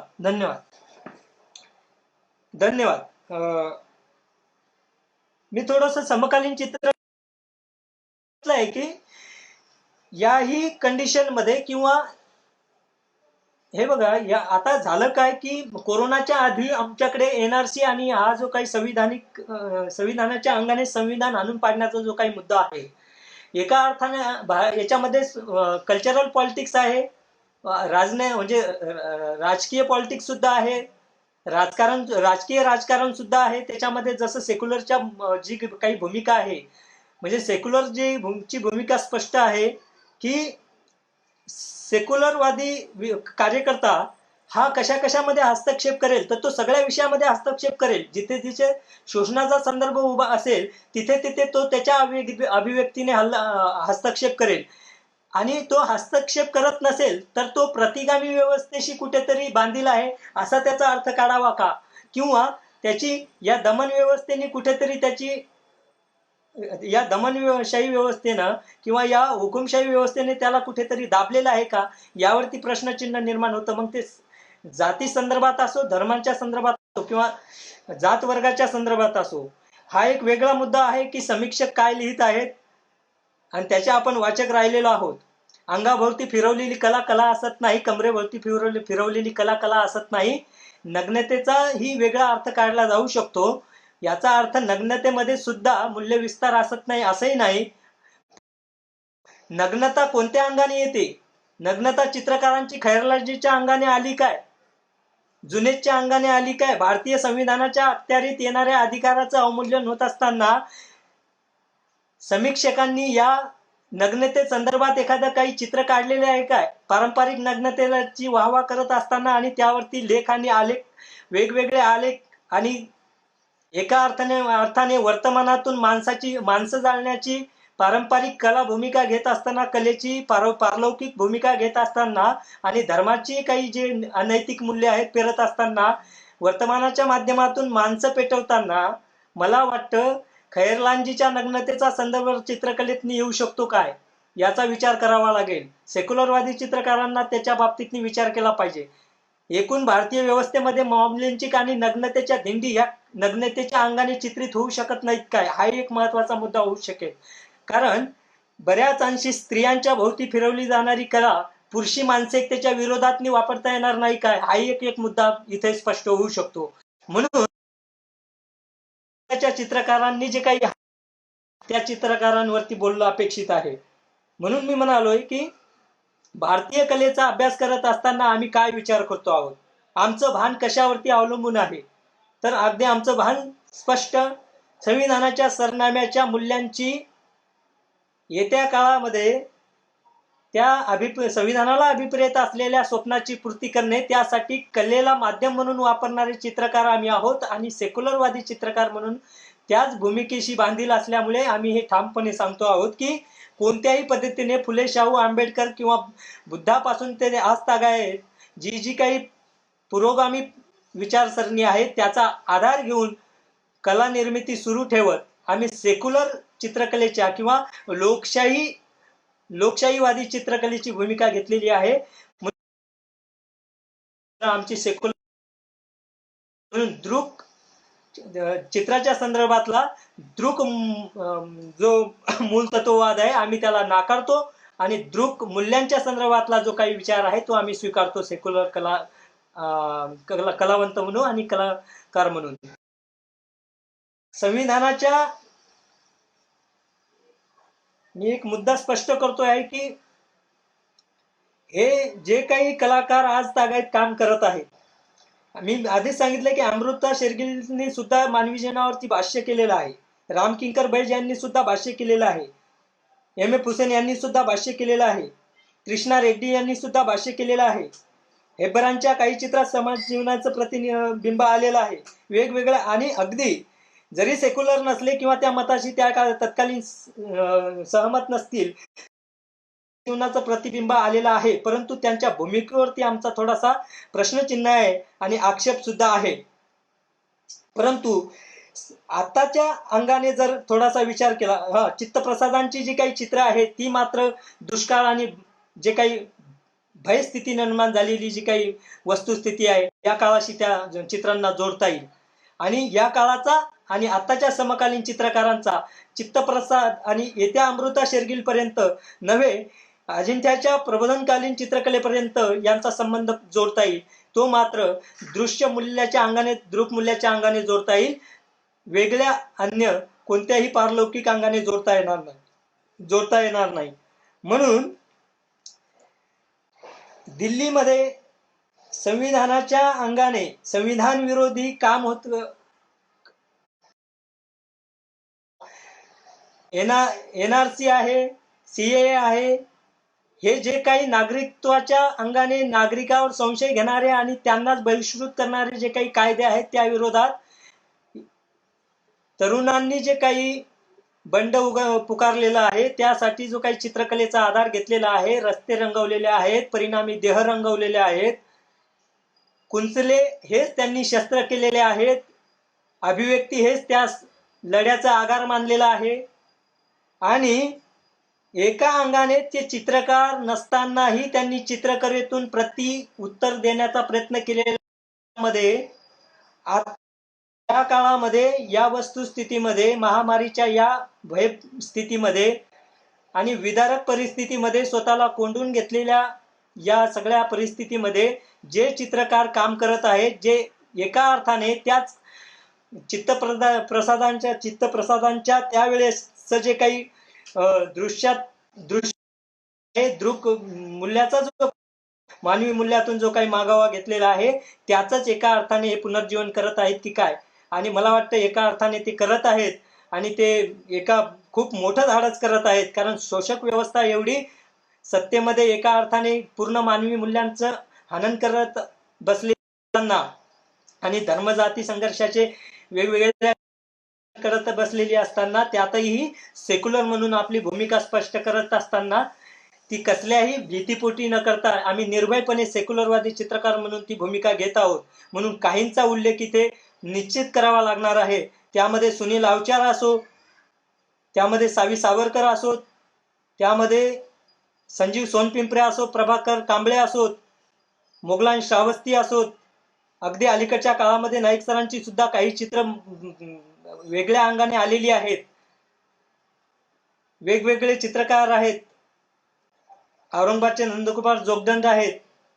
माझ्याकडे मी मुद्दामून काही नावं घेण्यासाठी एक वीरेंद्र यादव असोत, जितीन लाल असोत, म्हणजे आधीचे आहे त्याच्यामध्ये समकालीन आहेत, अमोल पाटील आहेत, सुधाकर ओलवे सरांची फोटोग्राफी आहे, पद्मश्री सुधारक ओलवे सरांची फोटोग्राफी. हे त्या शोषक संस्कृतीचा चेहरा नाही काय. त्यांनी जी काही आज गटारांमध्ये उतरलेली या सगळ्या शोषितांचं जे काही आज सर्वहारांचं जे काही शोषण झालेलं आहे, त्याचं प्रतिनिधित्व करणारी आणि सेक्युलरवादी ती सगळी दृश्य नाहीत काय. ती नीतिमूल्याचा विस्तार करत नाहीत काय. मानवी जीवनाच्या शोषण व्यवस्थेवरती, मानवी जीवनात हस्तक्षेप करणाऱ्या, नीतिमूल्यापासून अनैतिक मार्गाने त्यांना नेणाऱ्या व्यवस्थेच्या विरोधात ती नाहीत काय. याचा इतिहास एका वेगळ्या अंगाने लिहायला घ्यावा लागणार आहे. तो इतिहासकारांनी लिहायला घ्यावा, संदर्भात लिहिलं जावं.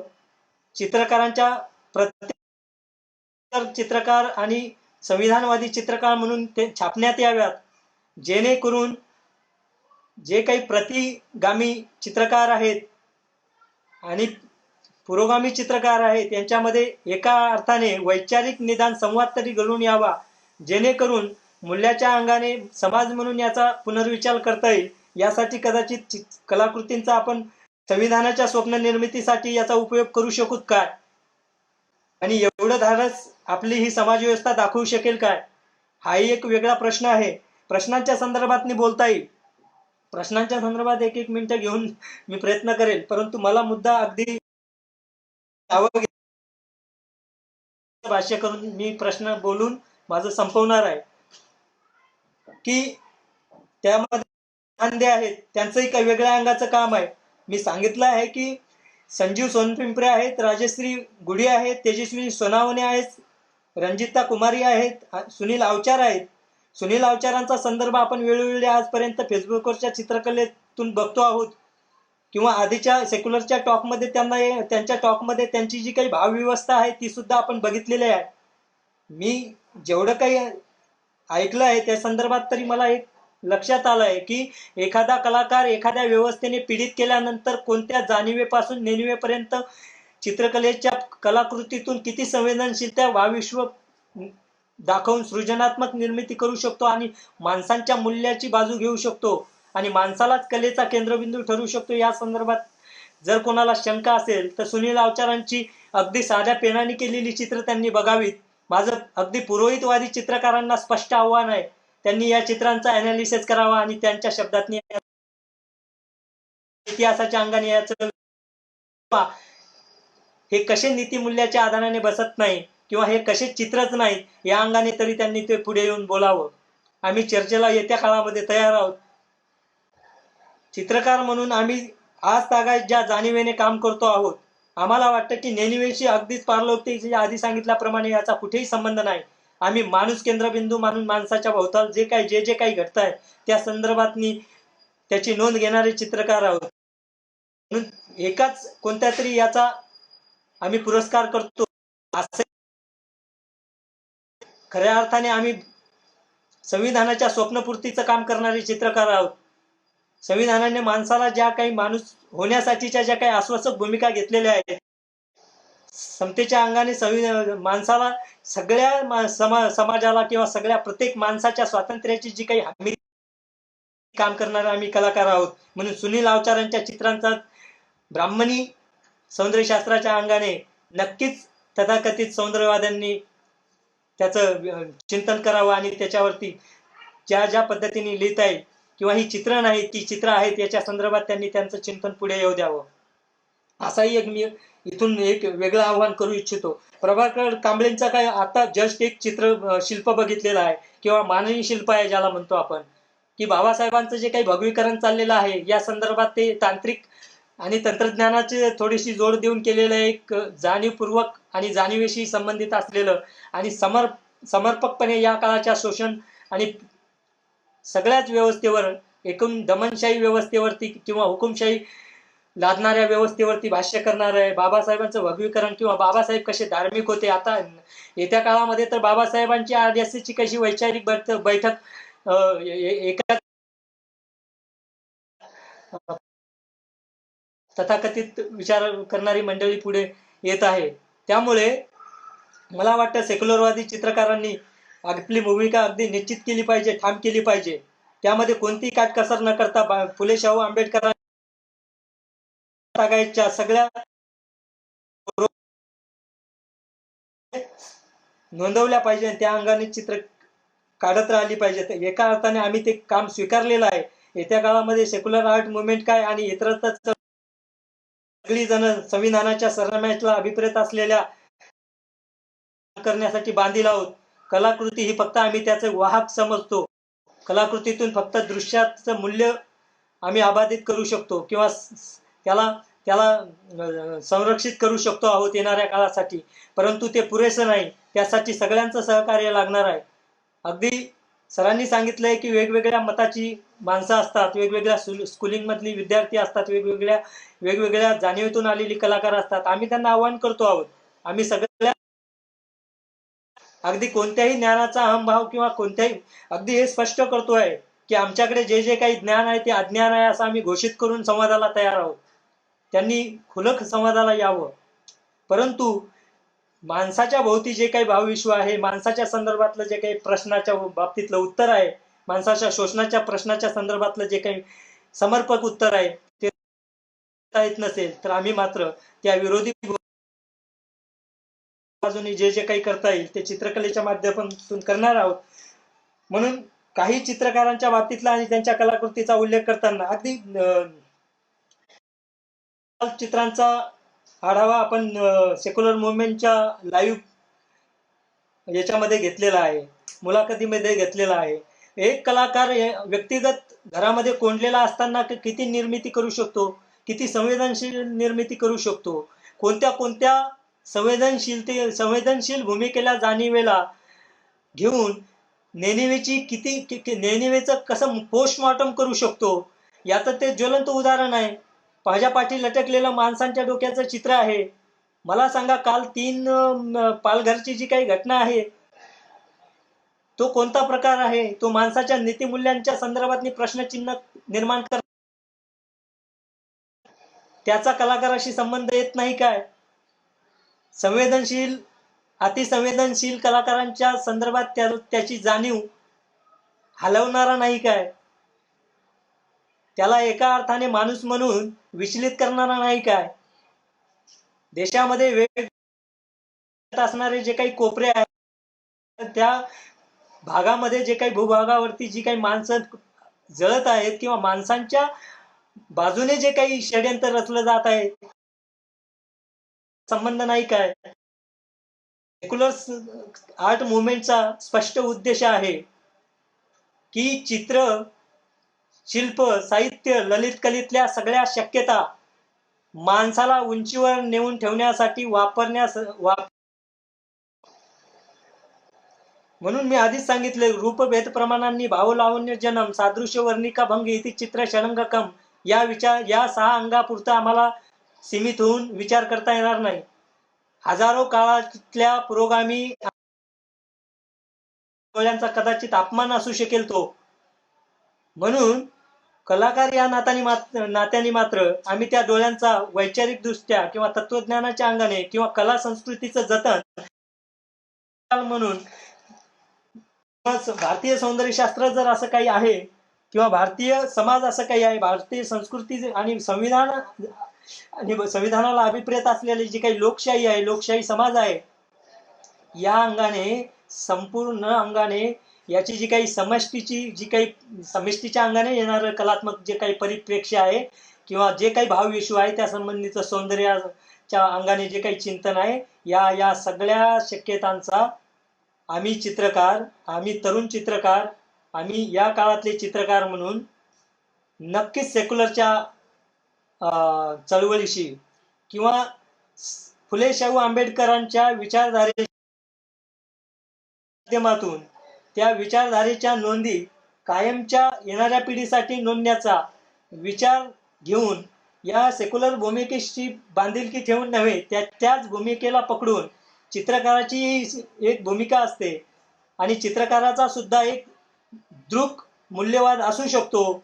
आणि जर चित्रकाराचा एखादा चित्रकलेतला जर दृक मूल्यवाद काही असेल, तो पारंपरिकतेच्या विरोधात जर काही एखादा दृक मूल्यवाद असेल तर तो मानवी मूल्यवाद आहे. आणि मानवी मूल्यवाद आणि कला याची सांगड घालूनच सेक्युलर आर्ट कदाचित येत्या काळामध्ये पुढे जाऊ शकते. ऐतिहासिक त्याचं जे काही डॉक्युमेंटेशन आहे ते नक्की त्याच्या काळासाठी एक खूप मोठी देण असणार आहे. येणाऱ्या पिढीला तो एक खूप मोठं संग्रहित आणि अवेलेबल असलेलं एक ज्याला डेटा म्हणू शकतो आपण किंवा ज्ञान म्हणू शकतो किंवा त्यात ते भांडार म्हणू शकतो, ते कायमचं वाढत जाणार आहे. त्यामुळे एक वेगळा प्रस्थापितांनी विस्थापित जे केलेले लोक आहेत त्यांचं म्हणणं मांडणारा सुद्धा एक कला प्रकार आहे. आपण म्हणू शकतो आर्ट मुवमेंट ही कलेमध्ये निश्चितच क्रांती घडवून आणेल, यामध्ये दुमत नाही आहे. याच्याशी जोडलेल्या कलाकारांच्या कला सृजनाच्या शक्तीवरती आमचा संपूर्ण विश्वास आहे. आम्ही एका ध्येयाने प्रेरित झालेले तरुण कलाकार आहोत, तरुण चित्रकार आहोत, तरुण सृजनवादी आहोत. आमच्या सोबत असलेले जे काही कलाकार आहेत ते आमचे मार्गदर्शक आहेत. त्यांच्याही ज्ञानाची आम्हाला सातत्याने गरज लागेल, त्यांच्याही मार्गदर्शन लागणार आहे. आम्ही अगदी विरोधकांच्या विचारांचा आदर करण्यासाठी आणि त्यांचंही मत मान्य करण्यासाठी नव्हे, ते मत मांडण्याचा जो संविधानिक अधिकार आहे तो वाचवण्यासाठी आम्ही मात्र चित्रकलेच्या माध्यमातून त्याच्याही अधिकार आम्ही चित्र, शिल्प, साहित्य जे काही कला प्रकार वापरता येतील सेक्युलर कलाकार म्हणून, ते शस्त्र म्हणून पुढे येणाऱ्या शोषण व्यवस्थेच्या विरोधात वापरणार आहोत. आणि एका अर्थाने दृक मूल्यवादी चित्रकला आणि भारतीय कलेतील दृक मूल्य विस्तार आणि भारतीय चित्रकलेतील दृक मूल्यवाद याचा मात्र एक मोठा मूल्यवाद होऊ शकेल काय याच्यासाठी, कारण पाश्चिमात्यांच्या एवढ्या मोठ्या वादानंतरही भारतीय चित्रकलेमध्ये एखादा वाद होऊ नये हे या काळाच्या अंगाने तरी मला थोडंसं संशयास्पद वाटतं. मला वाटतं की हे आता सुरू झालेला आहे. नवचित्रकारांचा हा जो काही जाणीवेतला आवेश आहे हेच ते सिद्ध करू पाहत आहे की येत्या काळात भारतीय चित्रकलेमध्ये, भारतीय कला नक्कीच दृक मूल्यवादाचा जो इतिहास आहे तो पुढे येणार आहे.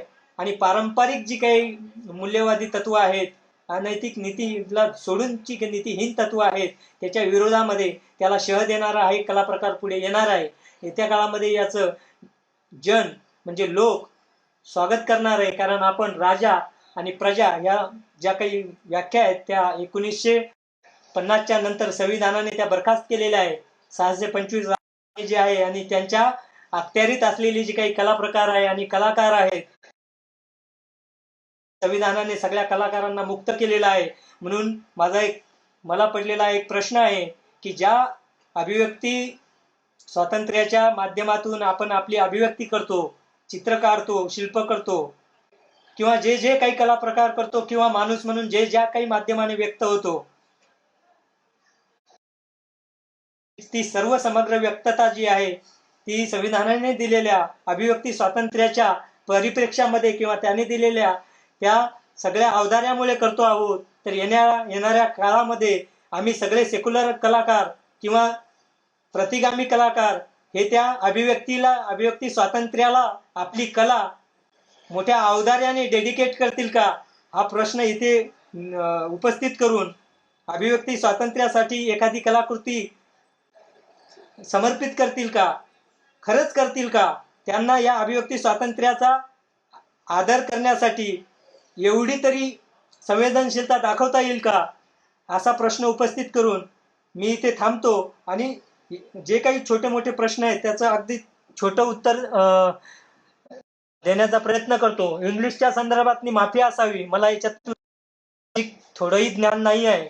मी फक्त ती स्पेलिंगच्या त्याचा मराठी भाषेत अन्वय अर्थ लावू शकत नाही. त्यामुळे शक्य झालं तर यानंतर आपण पर्सनल संवाद करून किंवा व्यक्तिगत पातळीवरती संवाद करून त्याची उत्तरं किंवा संवाद करू शकतो. ते योग्य असेलच असं माझं काही मत नाही, परंतु संवाद होऊ एवढं इथे मराठीच्या अंगाने जेवढे काही प्रश्न आलेले आहेत त्या संदर्भात पात्र मी महत्त्वाचा प्रश्न घेऊन एखादं उत्तर देण्याची माझी इच्छा आहे, त्याच्यात मी बोलू शकेल. प्रश्न असतील तर एखादे विचारावे. आता हे सगळं बघावं लागेल. कैलास मगारे यांचा एक प्रश्न आहे. मला वाटतं आता सातत्याने 1.5 तास झालेला आहे बोलत आहे मी, तर मी थोडी मला सूचना करा.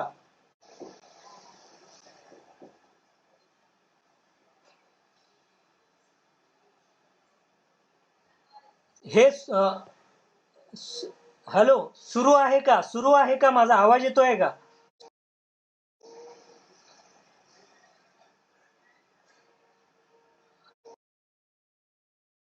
आवाज येतो माझा आवाज?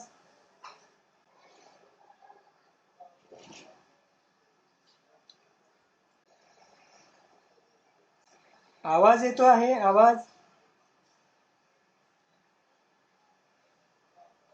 आवाज येतो आहे का?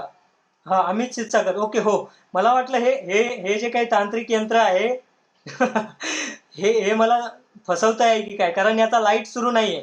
कृपया मला सूचना द्या. मी थांबतच आहे, फक्त एखाद्या प्रश्नाचं उत्तर मी देऊन थांबतोय. सातत्याने बोलत आहे. मला माहिती नाही की मांडणी कोणत्या पद्धतीने झाली आहे, नंतर वाचून हे करेल. व्हिज्युअल आर्टिस्ट मराठीत मध्ये लिहावे, मराठीमध्ये काही. एक प्रश्न घेतोय. अगदी 5-10 मिनिटांमध्ये मी संपवतो आहे, कारण माझं ऑलरेडी म्हणणं संपलेलं आहे. म्हणणं संपलेलं आहे. सूचना दिली तर हरकत नाही.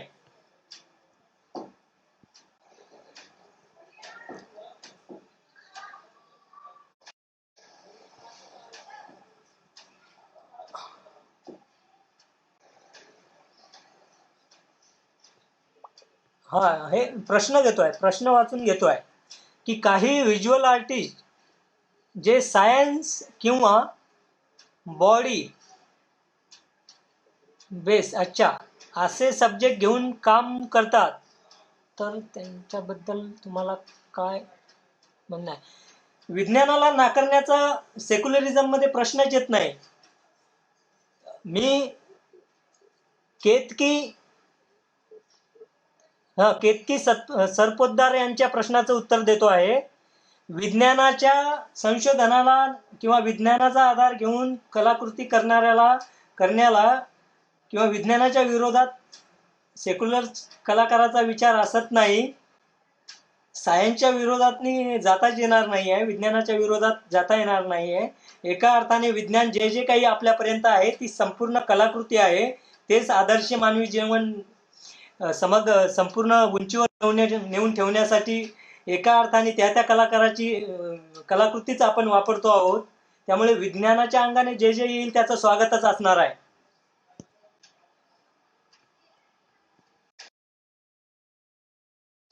मीच आहे सर. ओके. कीर्ती सरपोतदार काही दृश्य कलाकार जे विज्ञान किंवा शरीर, त्याच प्रश्नावर बोललो आहे की विज्ञान किंवा शरीर विज्ञान आधारित या विषयावर. भूनचा अर्थ मला कळत नाही. भून काम करत आहे, घेऊन असेल कदाचित, ते काम करत आहेत त्यांच्याच बद्दल तुमचं काय विज्ञानाच्या संदर्भात. Okay okay okay okay okay एकच मिनिट. त्यांचा पूर्ण प्रश्न असा आहे की धर्मनिरपेक्ष समज्या की नाही. नाही त्यांचं उत्तर स्पष्ट दिलेलं आहे. विज्ञानाच्या आधाराने जे काही कला प्रकार येणार आहे त्याचं स्वागत आहे. दुसरं काही असेल तर विचारा. पाटील सर, पाटील सरांचा एक महत्वाचा मुद्दा होता. पाटील सरांनी तो विचारावा. पारंपरिक कला शैलीच्या संदर्भात होता. पाटील सरांचा एक मुद्दा होता. बाळासाहेब पाटील सरांना मी विनंती करतो आहे की ग्रुपवरती जे आपण प्रश्न उपस्थित केले होते, सर तर त्या संदर्भात बोललेलेच आहेत, परंतु चित्रकार म्हणून आपण कोणत्या बाजूने किंवा चित्रकार म्हणून आपण कोणत्या अंगाने त्याकडे बघतोय हे इथे बोलता येईल. प्लीज एखादा प्रश्न असेल तर विचारा, अन्यथा मी थांबतो. पुरेसं आहे एवढं. थांबूया आपण. 51 मिनिटं झाले सातत्याने. 50-51 बोलतोय एका विषयावरती. 1.5-2 तास झालेले आहे. मी थांबू? कोणीतरी सूचना करावी. एखादी सूचना करावी. प्लीज करावी. कारण प्रश्न फक्त एकाच प्रश्नाचं उत्तर दिलेलं आहे. वरती काही प्रश्न असूही शकतील. नव्याने तोच प्रश्न जर विचारायचा असेल, गोष्ट सांगा. ओके. ठीक आहे. मी गोष्ट सांगून एक 2 मिनिटाची गोष्ट आहे. मी अगदी दृक मूल्याच्या संदर्भात प्रश्नचिन्ह किंवा त्याची बाजू घेणारी एक गोष्ट आहे. सरांच्या परिव्राज्य कथासंग्रहाचं पूर्ण जे काही राजा ढालेंनी केलेलं जे काही विश्लेषण आहे किंवा जी काही मांडलेली प्रस्तावना आहे ती पूर्ण वाचून मला कथा आहे, 2 मिनिटाची कथा आहे, ती मी सांगून थांबतो. एक त्याचं अगदी शीर्षक असं आहे की त्या कथेचं शीर्षक आहे विद्रूप नगरीतला सुंदर राजकुमार. विद्रूप कथा अशी आहे की एक राजा असतो, एक राजनगर असतं, एक नगर असतं, त्याचा एक राजा असतो आणि मोठी प्रजा असते तिथे. राजा आणि प्रजा की प्रज्ञा गेली, राजा आला आणि प्रजा आली की प्रज्ञा गेली, याचा स्पष्ट अर्थ काढावा. जिथं राजा आहे तिथं प्रज्ञा असत नाही. त्यामुळे एक राजा असतो आणि प्रजा असते आणि एक नगर असतं. त्या नगरामध्ये सगळं सुरळीत चाललेलं असतं. नगर सुंदर असतं, लोक जीवन सुंदर असतं, सर्व काही सुंदर असतं, राजाच्या नियमानुसार सर्व चाललेलं असतं. परंतु असंख्य वर्ष विवाहानंतर सुद्धा राजाला राजगादीला वारस मिळत नसतो आणि राजगादीला वारस मिळालेला नसल्यामुळे राजा सातत्याने चिंतित होतो, राणीही चिंतित होते, प्रजा असंख्य चिंतनाच्या काळानंतर असंख्य दुःखित गोष्टी घडल्यानंतर, दुःखाच्या भूमिकेतून राजा जात असल्यानंतर प्रजेला सुद्धा दुःख व्हायला लागतं आणि काही दिवसानंतर नुसार धर्माचे जेवढ्या काही चेष्टा करायच्या तेवढा राजा करतो, यज्ञयाग करतो, पुरोहितांना दान देतो, समाजाला दान देतो, पेढे वाटतो, वेगवेगळ्या जेवढ्या परंपरेने धर्माने घालून दिलेले जेवढे काही विधिवत जे काही आहे त्याचा सगळा मूल होण्यासाठी उपयोग होईल असं जे जे काही लागेल मूल होण्यासाठी ते ते करतो. आणि काही काळ मुलगा राणीचा आदेश येतो, महाराणीचा एक आदेश येतो, दासीचा एक आदेश येतो आणि सांगितलं जातं की महाराज राजगादीला वारस झालेला आहे.